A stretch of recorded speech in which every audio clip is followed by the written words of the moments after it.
This is Monty with Build Brothers, starting my digital inspection for a realtor. We are at a property in the Vista area. Now, this house was constructed in 1987, and what we're looking at is two-piece boosted clay tile, and it is original. The way we can tell is near the eaves, right, there is no bird stop and there is no drip edge, which is that metal flashing that goes along the fascia board and allows for the water to freely flow off. And we also have two flat sections on the patio covers. So we have modified bitumen torch down on both this section and this section. This one actually has tile on top of it. So that's why you can't see that, it's actually hidden. We do have some exhaust ventilation on this roof. You can see the dormer vents, all right? We have 4 skylights on the back portion, and we want to pay close attention to the seams on this, right?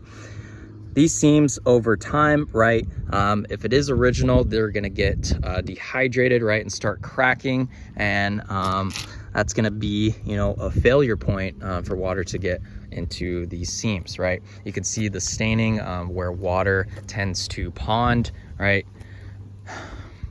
We do have some clay tile around the edge, but essentially what we want to focus on here is the felt paper underlayment. That's going to be the key to the waterproofing capability on this roof.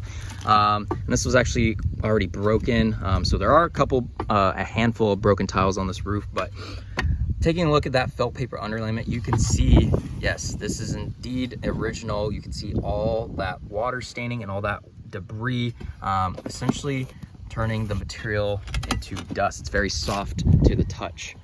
So water's been soaking into that material for quite some time. And then taking a look at the valleys, right?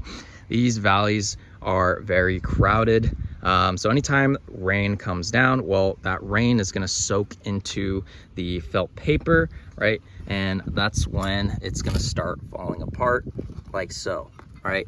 Almost looks like you can see the wood underneath there as well. Another thing we look out for are the penetrations. So this is no longer a roofing practice that we do. Putting mortar around the penetrations is outdated.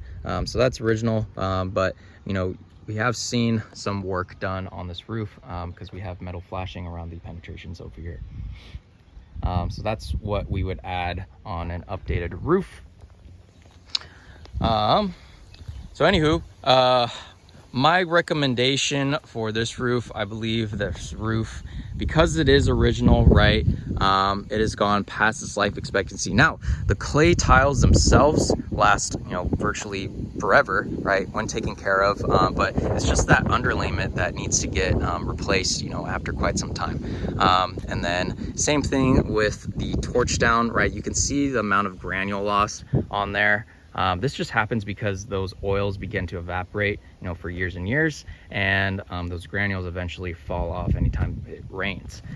So what I'm going to recommend for the flat sections on the patio covers is a TPO material.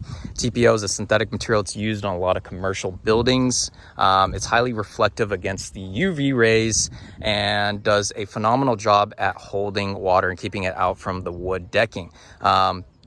And it also prevents bacterial growth, and essentially the way it is mechanically heat fastened on this roof turns it into one single membrane, so does an outstanding job at keeping water out long term. So that's what I'm gonna recommend for this flat section, but yeah, definitely want to look into replacing this before any leaks happen in the future. Thank you.